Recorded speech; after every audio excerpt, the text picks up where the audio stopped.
O incidente da porta do congelador.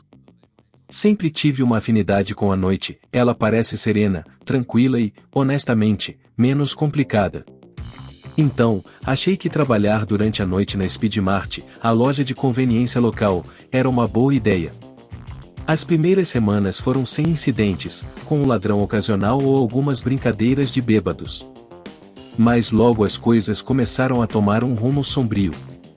Em uma sexta-feira à tarde da noite, por volta das 2 horas da manhã, um homem excepcionalmente alto entrou.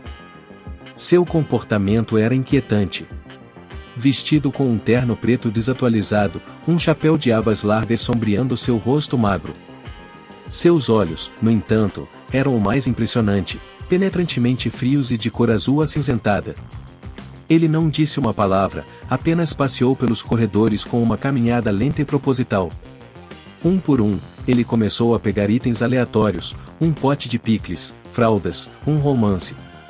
Era como se ele estivesse aprendendo o propósito de cada um deles. Finalmente, ele chegou ao balcão, colocou os itens e tirou algo de dentro do seu casaco. Senti um calafrio percorrer minha espinha, mas ele tirou algumas notas amassadas de dólar, pagou e saiu. Pensei que aquilo seria o fim. Mas ele voltou, todas as noites, como um relógio. A rotina era a mesma, itens diferentes a cada vez, nunca uma palavra, sempre aqueles olhos arrepiantes. Ele não era ameaçador, mas sua presença enchia a loja de um estranho senso de temor. Uma noite, reuni coragem para perguntar: posso ajudar em algo mais, senhor? Ele parou, aqueles olhos gélidos encontrando os meus.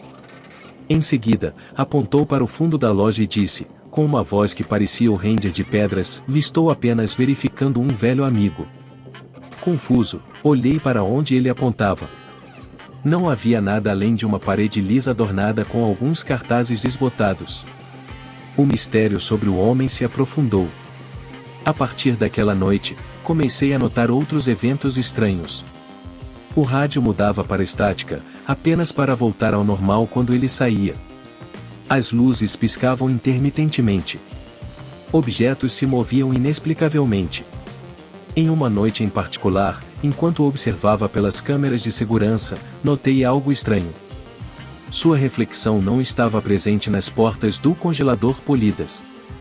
Um calafrio percorreu meu corpo enquanto eu tentava racionalizar o que estava vendo, ou melhor, o que não estava vendo.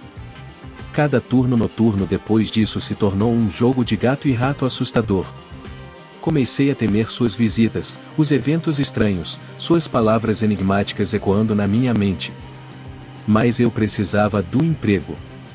Então, decidi investigar a fundo. Certa tarde, encontrei-me com a senhora Turner, a senhora idosa que morava na cidade há mais tempo do que qualquer pessoa podia se lembrar. Ah, o homem alto de terno preto, ela disse, seu rosto empalidecendo enquanto eu descrevia meu visitante noturno. Nunca pensei que fosse ouvir falar dele novamente. Turner me contou uma história arrepiante de décadas atrás. Um homem que se encaixava na minha descrição era cliente frequente de uma antiga lanchonete que ficava onde a Speed Mart estava agora. Ele desapareceu repentinamente uma noite, sem deixar rastros. Pouco tempo depois, o dono da lanchonete também sumiu e o local foi abandonado, depois eventualmente demolido. Arrepiado até os ossos, perguntei: o que aconteceu com eles? Ninguém sabe, ela disse. Eles simplesmente desapareceram. Mas os rumores se espalharam. Diziam que o homem havia vindo atrás do dono, que ele não era humano. Voltei ao trabalho naquela noite, com a mente cheia de pensamentos. O relógio bateu 2 horas da manhã e, como se fosse combinado, o sino acima da porta tilintou. O homem alto entrou, seus olhos encontrando os meus. Senti um súbito arrepio de medo, mas me controlei. O que aconteceu com o dono da lanchonete? Perguntei, tentando manter a voz firme. O homem parou, seus olhos se estreitando ligeiramente. Ele cumpriu sua parte, disse de forma enigmática. O homem saiu, deixando-me tremendo no silêncio frio e perturbador. Pensei em chamar a polícia, mas o que eu poderia dizer? Que um cliente que eu achava ser um fantasma poderia ter causado um desaparecimento décadas atrás. Pela primeira vez, ele não voltou na noite seguinte, nem na seguinte. Quando achei que estava livre dele, encontrei um envelope enfiado debaixo da porta da loja uma manhã. Dentro dele, havia uma fotografia amarelada de um homem jovem sorridente em frente a uma lanchonete, junto com um homem alto de terno preto. Era o antigo dono da lanchonete. No verso da fotografia, estava escrito em uma caligrafia apressada: "O pacto está completo. Você é o próximo." Com o medo se acumulando em meu estômago, percebi a arrepiante verdade. O homem alto não era apenas um cliente, ele era uma entidade, uma espécie de cobrador de dívidas espectral. E eu de alguma forma tinha assumido o lugar do dono da lanchonete.